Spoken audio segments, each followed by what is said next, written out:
नमस्कार दोस्तों, मैं सर्वेश यादव। मैं आज आप लोगों के लिए गजब का वीडियो लेकर आया हूं। आप वीडियो के अंत तक बने रहिए। मैं आपको खौफनाक मंजर दिखाने वाला हूं।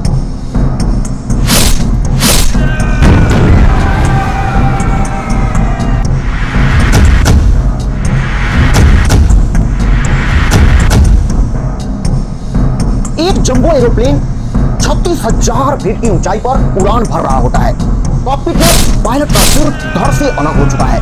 पूरे कॉकपिट में खून ही खून है। वो पायलट की सीट पर 29 वर्ष का एक खुखार शख्स हाथों में चाकू लिए बैठा है। इसी बीच प्लेन ऑटो पायलट मोड में आगे बढ़ता जा रहा है। क्या इसमें बैठे 503 यात्री धरती पर वापस आ पाएंगे?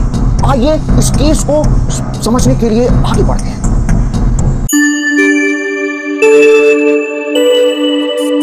हेनेडा एयरपोर्ट, टोक्यो, जापान, 23 जुलाई 1999। बोइंग 747 एरोप्लेन इसे ऑल निप्पॉन एयरवेज ऑपरेट कर रही थी। यह एक विशाल एरोप्लेन था। यही वजह है कि इसमें 503 यात्री धीरे धीरे सवार होने लगे। इन यात्रियों के अलावा 14 क्रू मेंबर्स भी थे, यानी कि इस एरोप्लेन में कुल मिलाकर 517 लोग मौजूद थे। इस प्लेन को हेनेडा एयरपोर्ट से न्यू चिटो जाना है। फाइनली सारे इंस्पेक्शन के बाद सुबह के 11:48 पर यह प्लेन टेक ऑफ किया। इस प्लेन को नायोकी नागाशिमा कैप्टन उड़ा रहे थे। इनकी उम्र 51 साल थी। वहीं इस प्लेन के को पायलट काजुकी कोगा थे, जिनकी उम्र 34 साल थी। ये दोनों ही पायलट काफी अनुभवी थे।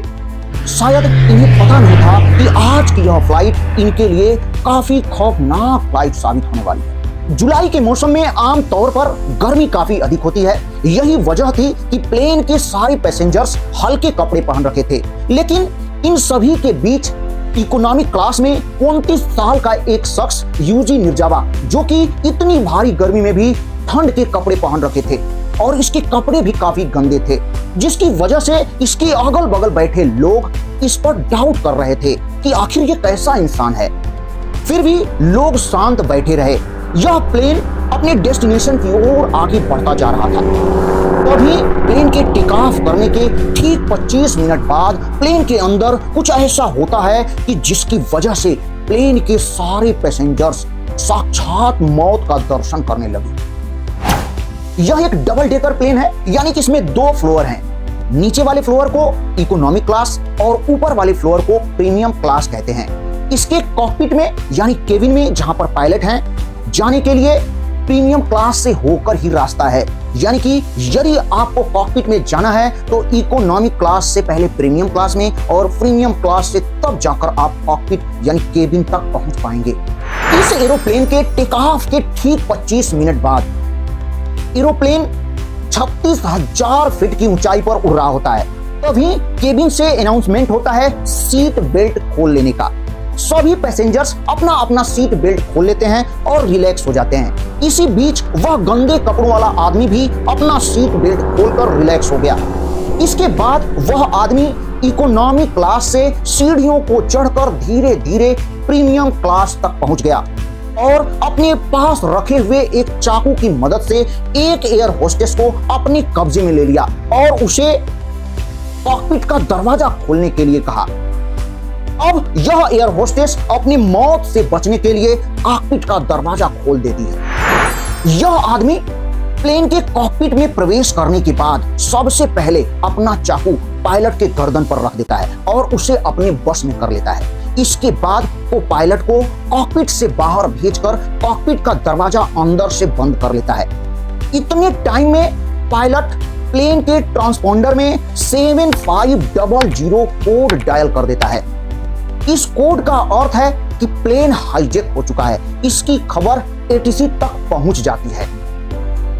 दरवाजा बंद करने के बाद इधर यह शख्स पायलट को यह आदेश देता है कि तुम इस प्लेन को जापान में स्थित अमेरिकी एयरबेस की तरफ ले चलो। हो सकता है पायलट अंदर से यह सोच रहा होता है कि यदि हम इस शख्स की बात को मानते हैं तो पता नहीं यह शख्स इतनी बड़ी प्लेन को कहां पर क्रैश करवा दे। यदि यह प्लेन कहीं किसी बड़े शहर में गिरता है तो हजारों बेगुनाह लोगों की जान चली जाएगी। यह सब सोचते हुए पायलट ने इस शख्स की बातों को मानने से इनकार कर दिया। फिर भी इस शख्स ने लगातार पायलट पर फोर्स बनाता रहा। उस शख्स ने कैप्टन के गले पर चाकू रखकर उसे जान से मारने की धमकी भी दी।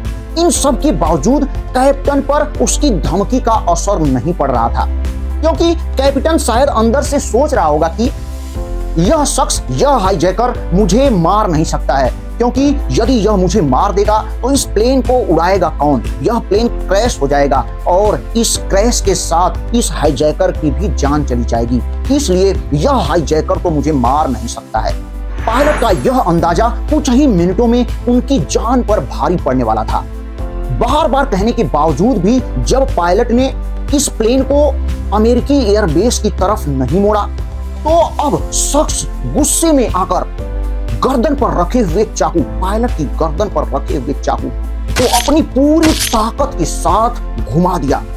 अब पायलट की गर्दन कट चुकी थी, जिसकी वजह से पायलट चिल्ला भी नहीं पाए।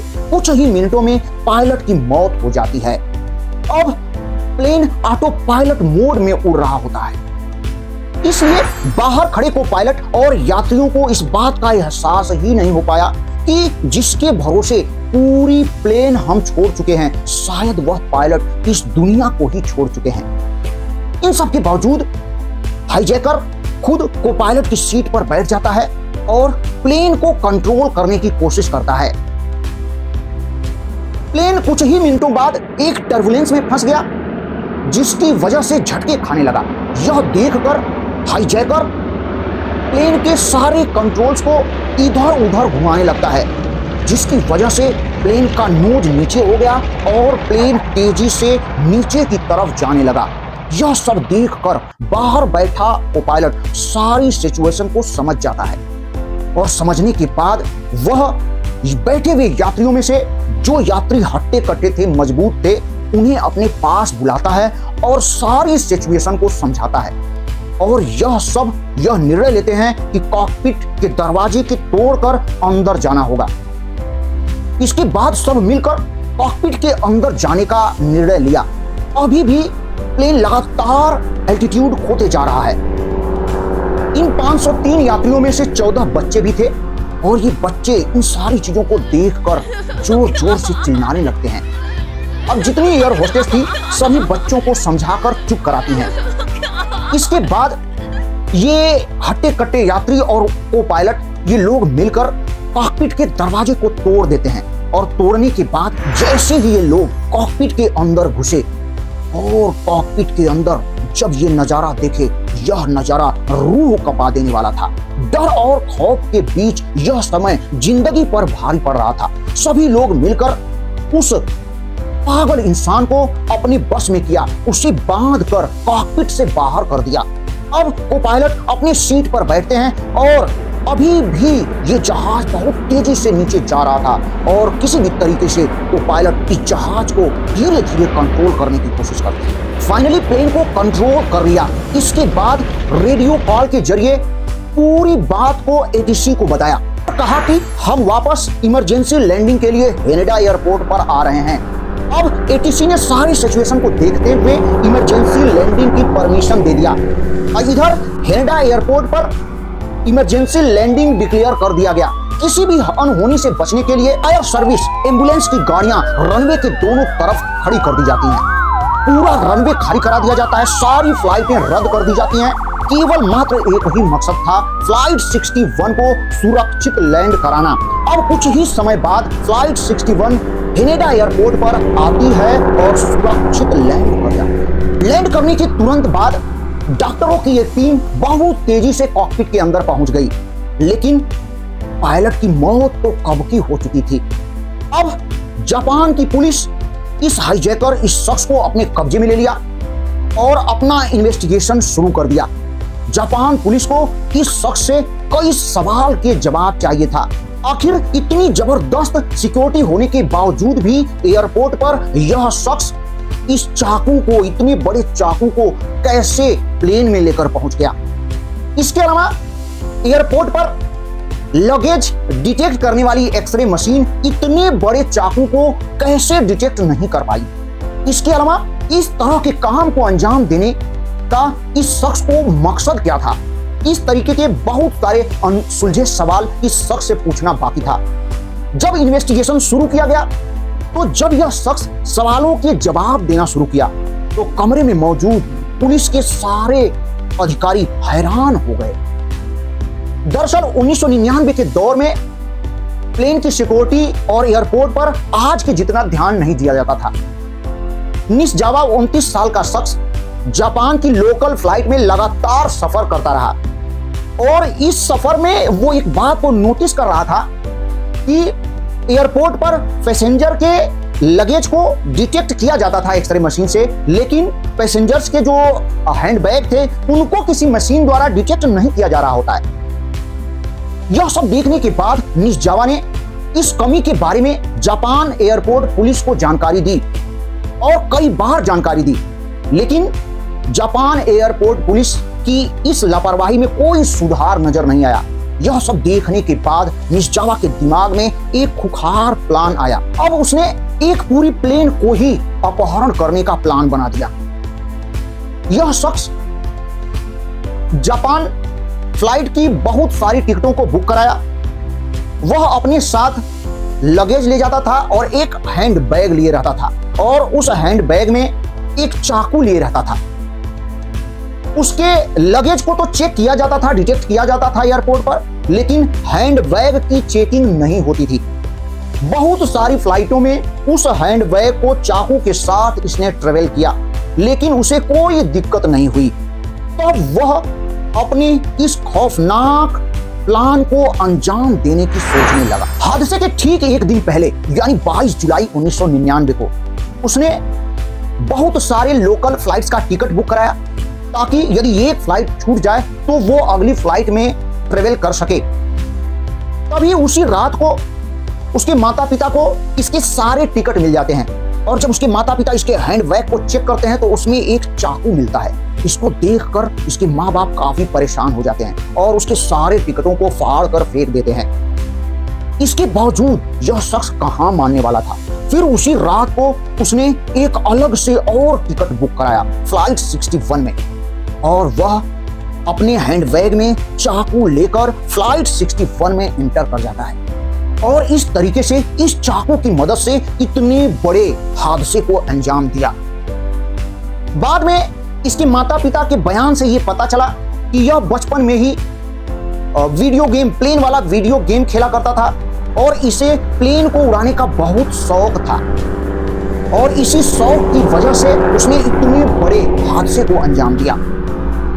इसके अलावा उसके कुछ मेडिकल चेकअप भी कराए गए और उससे यह भी पता चला कि इसकी मेंटली हालत भी बहुत ठीक नहीं थी। यह साइको प्रवृत्ति वाला था, जिसकी वजह से इसका केस चलता रहा, मुकदमे चलते रहे और बाद में जापान कोर्ट द्वारा इसे उम्र कैद की सजा सुनाई गई और हादसे के बाद आज तक अभी भी यह शख्स जापान की जेल में अपनी सजा काट रहा है।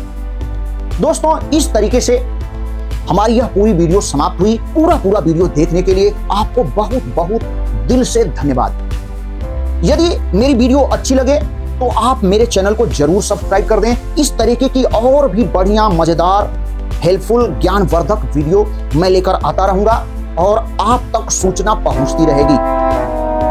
धन्यवाद। नमस्कार। मैं सर्वेश यादव।